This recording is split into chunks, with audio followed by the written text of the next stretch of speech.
अजित पवार जागा वाटपाच्या चर्चेला बसल्याच्या नंतर 60 वरून 40 जागांवरती येतील असा टोला विरोधी पक्षनेते विजय वडेट्टीवार यांनी लगावला।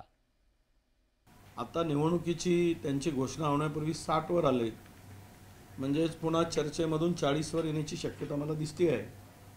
कदाचित 60 मागावेत, जे दिले ते पदरात पाडून घ्यावेत। बिचारे अजितदादांची अवस्था या दोघांनी मिळून वाईट केली हो। आम्हाला कीव येते या सगळ्या परिस्थितीत। अजितदादांची ताकद महाराष्ट्रात एक वेगळी ताकद होती। अजितदादा राष्ट्रवादीत असते तर 125 जागा लढू शकले असते, पण आता मात्र काँग्रेस बरोबर असते तर राष्ट्रवादीत असते आणि काँग्रेस बरोबर आज त्यांना 60 वर आणलंय। उपमुख्यमंत्री अजित पवार आणि खासदार सुप्रिया सुळे या बहीण भावांमधली राजकीय भाऊबंदकी पुन्हा एकदा उफाळून आली आहे। भल्या सकाळी अजितदादांचा दिवस सुरू होतो हे अवघ्या महाराष्ट्राला माहिती आहे। ते नेहमी आपल्या भाषणामध्ये त्याचा आवर्जून उल्लेख करतात, पण बहिणीला मात्र याच उल्लेखावरून सध्या प्रॉब्लेम आहे। सुप्रिया सुळेंनी त्यावरून अजित पवारांना टार्गेट करायला सुरुवात केली आहे। सकाळी लवकर पहाटे उठून राजकोट किल्ल्याला गेलेलो होतो। मी सकाळी लवकर उठतो, मला दूधवाला पण उठतो। सतत आपले पॉझिटिव्ह कार्यक्रम हे लोकांच्या समोर गेले पाहिजेत। तुम्ही 4 ला उठता, मग रोज गावात भाषण करताना सांगता मी लवकर उठतो, मी लवकर। अरे मी कशाला डरू?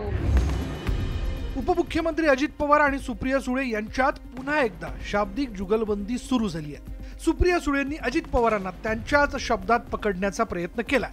भल्या सकाळी उठून पक्षाच्या कामाला सुरुवात करण्याचा अजित पवारांचा शिरस्ता आहे। कधी ते विकास कामांची पाहणी करण्यासाठी जातात, तर कधी एखाद्या कामाचं उद्घाटन करतात। सकाळी कामाला सुरुवात करण्याच्या त्यांच्या या सवयीमुळे अनेक वेळा सरकारी अधिकारी आणि कार्यकर्त्यांची भंबीरी उडते। अजित पवार अनेकदा आपल्या भाषणात त्याचा आवर्जून उल्लेख करताना दिसतात। सकाळी लवकर पहाटे उठून राजकोट किल्ल्याला गेलेलो होतो, तेही तुम्ही बघितलं।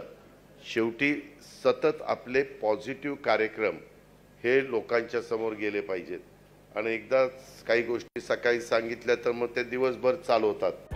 सकाळी उठून कामाला सुरुवात करण्याचं अजित पवारांकडून केलं जात असलेलं भांडवल सुप्रिया सुळेंनी अचूक हेरलंय आणि त्यामुळेच आता सुप्रिया सुळेंनी अजित पवारांना हा मार्मिक सवाल केला। लोकांचा एक डायलॉग माझ्यामुळे बंद झाला, मी सकाळी लवकर उठतो, मला दूधवाला पण उठतो। It's a fact. किती वाजता दादा तुम्ही किती वाजता उठता? कोण 4 ला उठतं? तुम्ही 4 ला उठता, मग रोज गावात भाषण करताना सांगता मी लवकर उठतो, मी लवकर। अरे मी कशाला डरू?